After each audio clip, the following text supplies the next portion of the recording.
ఏ బాటైనా పర్వాలేదంట, సమయంతో సాగటమే మన సింపుల్ సిద్ధాంతం.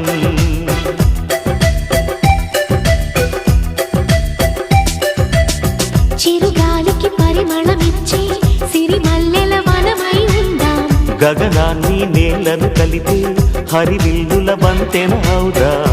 ఆనందం అంటే అర్థం మనమందా, ప్రతి పూట పాటై సాగే హుషారు సరిగమలం.